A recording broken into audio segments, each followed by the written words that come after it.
Hey everyone, it's Ben Hardy here, and in today's video, comparing the Lincoln Aviator to the Ford Explorer to see which Ford Motor Company product you should buy if you're looking for a three-row crossover. Anyways, before we get in this video, a huge shout out and thank you to the Larry Miller Ford Lincoln here in Provo, Utah, for giving me some time with the Aviator and with the Explorer. Both these are available for sale, so if you're interested, I'll include a link to their inventory in the description down below. And then on a side note, if you want to save time and money the next time you purchase a car, link to my car buying guide in the description down below. Let's get into it.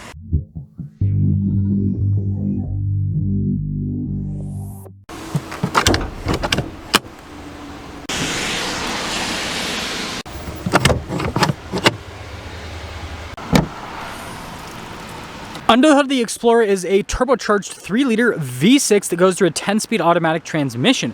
Fuel economy is 18 around town and then 24 on the highway, with power outputs being 400 horsepower and then 415 pound-feet of torque. Now under the hood of the Aviator, we have a turbocharged 3-liter V6 that goes through a 10-speed automatic transmission. Fuel economy 17 around town and then 24 on the highway, with power outputs being 400 horsepower and then 415 pound-feet of torque.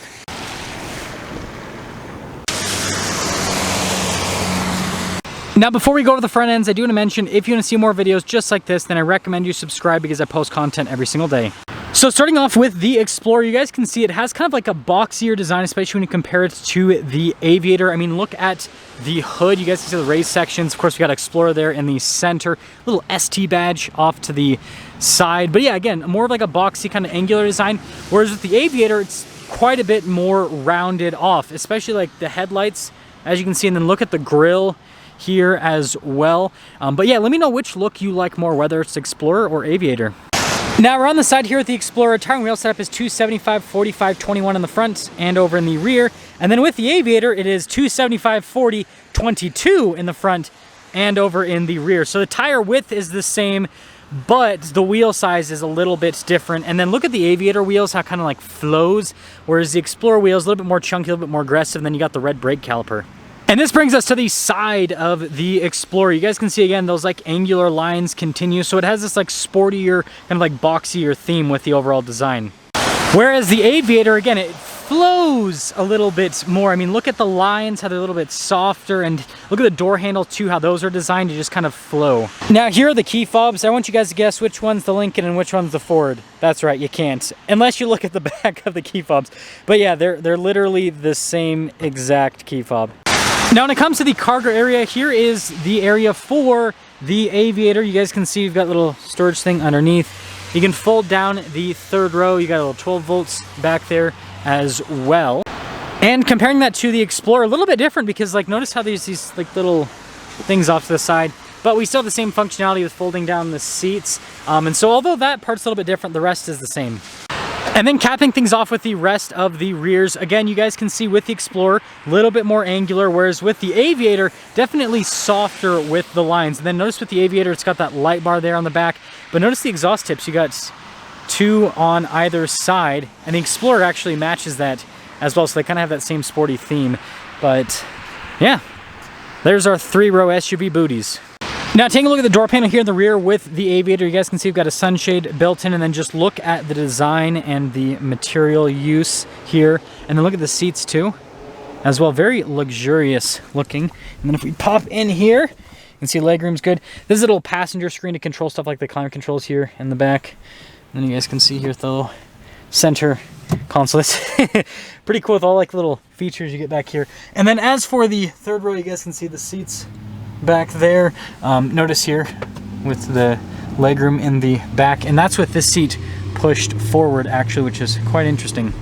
Now you can see with the Explorer, we've got features that are the same like the sunshade, and also I don't know why this sunshade's so sticky, but anyways, like look at the padding down below, a lot different. This kind of has, again, more of a sporty theme, but dimensions are the same, so like all this stuff is gonna be the same, although this isn't as fancy. Like look at the whole climate control setup. We do have heated seats though back here, which is nice.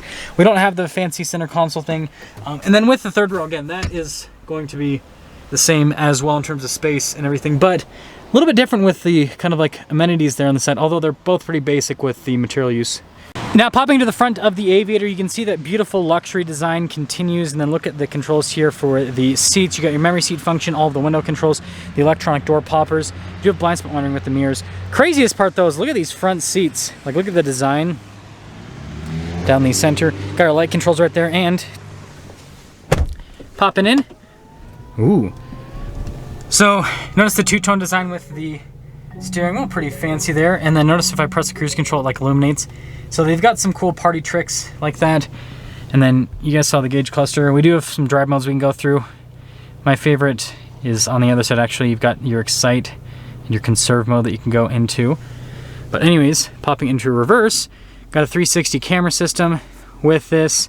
And notice the overall like shape of the infotainment system. I think that's going to be very important. And then we do have stuff like massaging seats if we pop in the seat tab. And then look at the gear selector with this one. Pretty interesting. But look at the overall design on the dash and then like the recessed wood trim as well. And then you got your analog controls for like the radio, climate controls. You got heated and cooled seats here for the front, heated steering wheel. And then we got all these little storage pockets. Drive mode select, parking brake. And then look at the center console. Pretty spacious. Nice trim here on top. And then we've got like a sunglass holder up top. And then we do have a full panoramic sunroof here with this one. And then I don't know if it's going to show because actually let's see if... Got a heads-up display as well. And now popping over to the Explorer, you guys can see, again, with the trim difference. Definitely doesn't look as luxurious. You got memory seats though, got blind spot monitoring. And then you can see here with the seats in the Explorer. And let's pop in. Look at the light control though, how that's different. I like how I pause. Ooh. Now notice this steering wheel is, again, more on the sporty side, like it's chunky, right? And then, again, we don't have like fancy looking controls, but you know, you still have adaptive cruise control, all that kind of stuff. So functionality is the same, it's just that the touch points don't feel as luxurious. And then here's that digital gauge cluster, which, again, it just doesn't look quite as fancy. And we pretty much have the same drive modes, they're just named normal things, right? Like we have sport mode instead of excite. And then if we pop it into reverse, this also has a 360 camera system, as you can see. But something to note, this is like the vertical infotainment system that the Explorer has. Some people hate it, some people like it. I am personally not a fan of this. No massaging seats. I believe you could get it in the past. I'm not sure anymore with the supply constraints. But notice you got analog controls like the volume controls, heated and cooled seats, heated steering wheel, all that stuff. And then we've got like a bunch of storage areas here. Got the dial shifter. So they both have interesting shifters.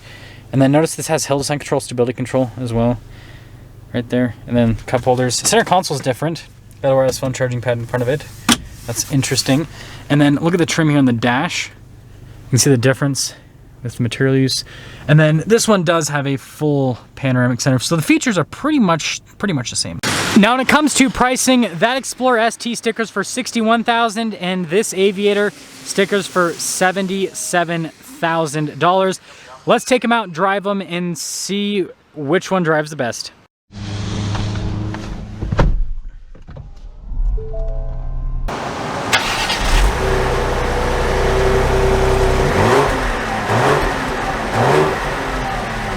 Okay, well, let's set off here in the Explorer, and I guess we got to defrost the windshield for a second here. You know, normally I don't complain about the weather because it's like, you know, it just is what it is, but like, man, I just wish it would stop raining and snowing here in Utah. It makes filming so much more difficult than it has to be. That's my only complaint. I don't care about getting wet or cold or any of that, but you know, it makes the camera shots and everything difficult. Anyways, actually getting up and moving. Engine feels good. Definitely has some oomph to it, that's for sure. Yeah, I'm paying very close attention to the suspension comfort because I want to see, is there a benefit to going Lincoln, right? Do you get more comfortable suspension? Because again, the power outputs are the same. So that'll be interesting to see. Pop it into the sport mode here. Yeah, that windshield. That windshield, man. So we're gonna get our acceleration here with the Explorer. Man, that's quick. That is quick. That's for sure. So I'm gonna turn that off so you guys can hear me. But summing things up here with the ST driving, I've driven the ST quite a bit. It has a sporty feel. For a 3-row crossover, like the handling, everything's sporty. And so you do have a slightly firmer ride. And again, it'll be interesting to see if this is more firm than the Aviator. But that's just kind of what you have here with the Explorer. So, you know, I think set your expectation properly with this. If you're looking for like more of a sport 3-row crossover, that's kind of where the ST is going. But let's see how the Aviator drives.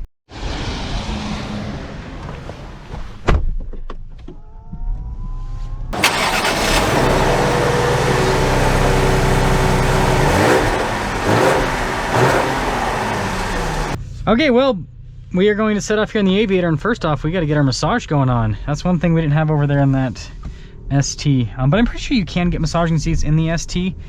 Maybe not now with the supply shortages, but prior to the supply shortages, I'm pretty sure you could. Also the Platinum Explorer as well. So it's not like that's unique to Lincoln. Now, I will say, although those ST seats were very comfortable, these seats are more adjustable and, dare I say, more comfortable as well. So there's that difference. It's also quieter in here. Seems like there's more cabin insulation. Engine seems like it's a little bit quieter as well. And yes, the ride quality is different. This is smoother. Yeah, this feels a little bit less on edge like the Explorer was. Pop into this car's version of Sport Mode, which is Excite. It's exciting, isn't it? Yeah, the seats though, that's a big difference between them, honestly. But let's see if the acceleration's different. You know, not really, but at the same time, this doesn't feel like it doesn't feel as aggressive. It feels like they've pulled back with this to make it like smoother rather than as on edge as the Explorer. Let's see if that translates into the handling. Yeah, this handles like the Explorer drives smaller than this, and again, they're the same size. So you can tell, again, this is definitely tuned more on the luxury side. The Explorer is definitely tuned more on the sports side. Who would have thought, right? Who would have thought? It's almost like they advertise it that way. So, summing things up, there are obviously, you know, similarities, but there are a lot of differences between these two vehicles as well, especially in how they drive. This isn't like GM's, you know, badge engineering where they throw a different badge on a vehicle and then, you know, call it a different vehicle and it's like, they drive the same. Like these actually do have their own unique ways of driving. So, you know, which one do you go for? It depends. It's going to depend on budget and what you're looking for. If you want luxury, that's what the Lincoln's going to give you, right? If you want sportiness, then that's what the Explorer is going to give you. Now, in terms of the best value, obviously, you know, the Explorer has the same amount of power that this has. It's got a lot of the same features that this has at a lower price point. So that one's going to be the value player, especially if you get that with massaging seats, or if you get the Platinum package. But anyways, let me know which one you would pick, whether it's the Aviator or the Explorer.